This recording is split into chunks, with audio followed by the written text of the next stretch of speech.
Yeah, it's time for our weekly visit with the president and CEO of the Arizona Diamondbacks, Derrick Hall. He joins us right now on the Arizona Sports Line. Derrick, good morning to you. Derrick. Hey, good morning, my friends. Let me first say happy belated to Jarrett, and I hope he's still overcoming that thunderous display of eating that day. Thunderous is the right word. But that, you know what he called that? He called that day, Derrick? He called it Tuesday. Yeah. That was just another day. Just another day of sucking on chili dogs. That's it. Indeed. Obviously, we've talked a lot on this show. I think a lot of people around baseball, a lot of people around the Valley, as you well know, have talked about this Ketel Marte story, the legs that it has had.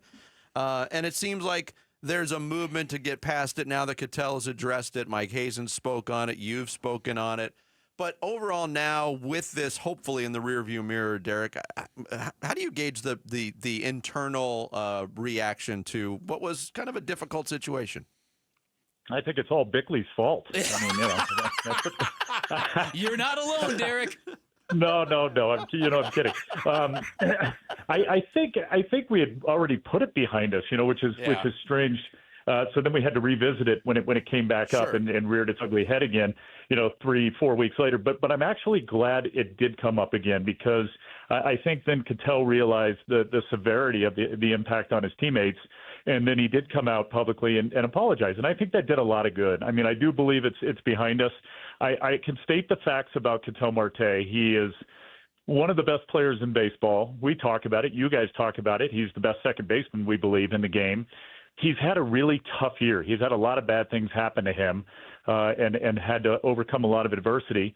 And deep down, he's a really sweet young man. I mean, he is. He's a really good guy and a good teammate.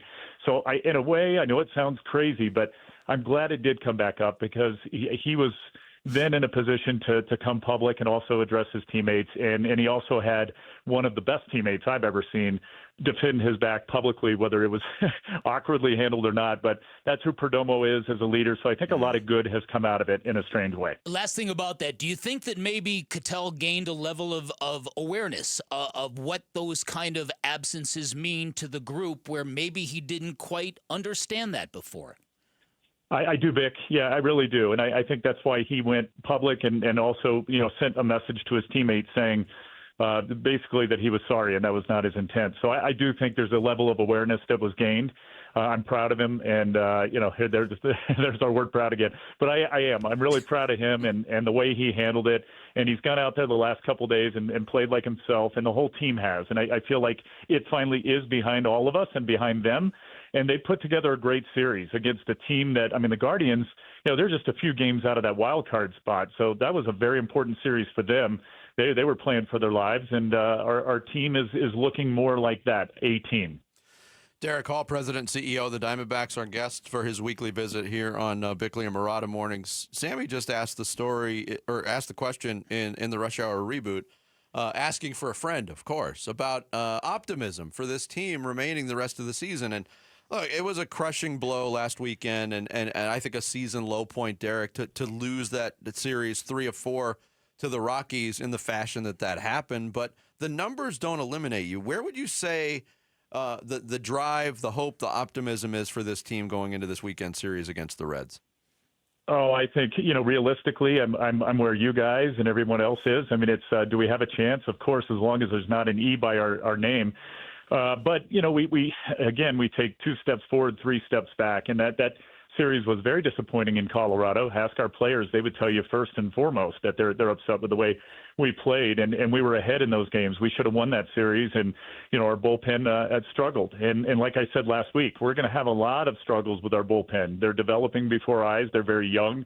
They're unproven. We're, undermanned in the bullpen. So we're going to struggle at times like that. But I think they do fight. They show that. These last 2 games were really exciting.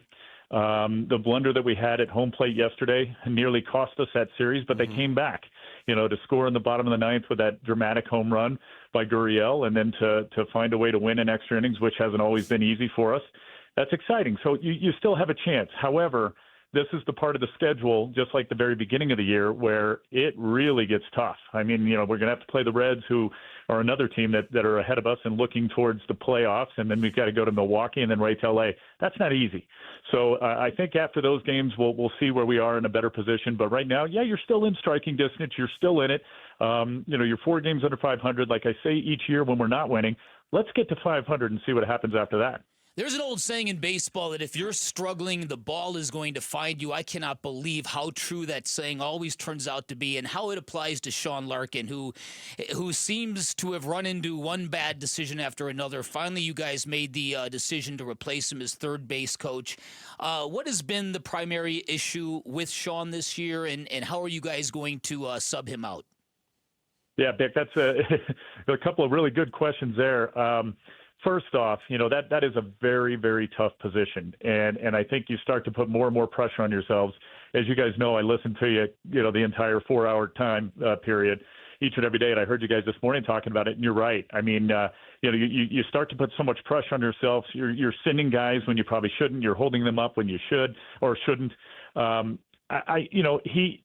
He's a really, really good coach, a really good guy. He's connected with the infield. You see how the infield defense has improved. I watch it. I watch his workouts each and every day. He's a really hard worker. He's very smart. He was just in a tough spot. And I think he's probably as relieved as anybody, no pun intended. And that's tough for Torey because, Torey loves his coaches. He loves his guys. And that was a tough decision for him, and not just him, but, Mike as well, and really everyone in the organization to have to make. But again, now he can focus on defense. There's some really good internal candidates. We have guys in the minors that we're talking about. There's guys on the staff that could coach third, we believe. But we've got to improve there. And I wouldn't say that it necessarily cost us a lot of games, but obviously it cost us a lot of runs, just the mistakes. And it's not just on him. I mean, they were perfect relays, perfect throws, right? It was just the biggest storm he could possibly get into. And unfortunately, it just didn't work out. But he's a heck of a coach and a heck of a guy, and he's going to be just fine. Derrick Hall, our guest here on Bickley and Marotta Mornings, one off the beaten path off the field, and I've been wondering about this too, because we're in year 2 from a television standpoint of Major League Baseball producing Diamondbacks games, which they do for other teams around Major League Baseball with the demise of a lot of regional sports networks. How permanent a solution is that, Derrick? And I'm wondering specifically, when you guys are on the road, it seems like there's a telecast that'll get wrapped up pretty quick on the post game, and I wonder if there's restrictions that Major League Baseball puts on the team in terms of content or how much time or how much cost goes into it. So I'm wondering how permanent a solution that is. Yeah, Vince, I think it's a good permanent solution, but I agree. We need more content. I'm with you guys.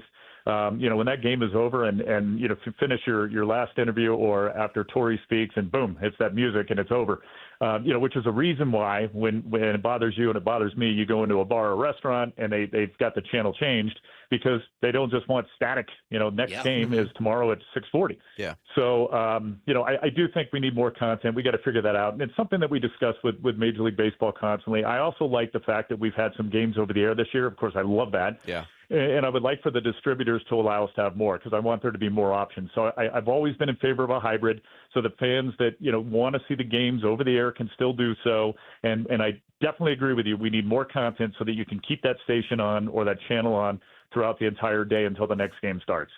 Love it. Thanks, Derrick. Appreciate it as always. Thanks, Steve. Good luck against Cincinnati this weekend.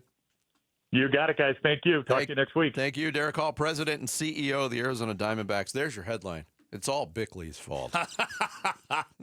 Isn't everything splashed on the website in the next 20 minutes? Yeah.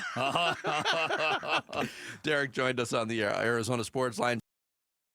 Thanks for watching Bickley and Marotta. Click to see the latest Bickley Blast and hit the button in the middle to subscribe to Arizona Sports.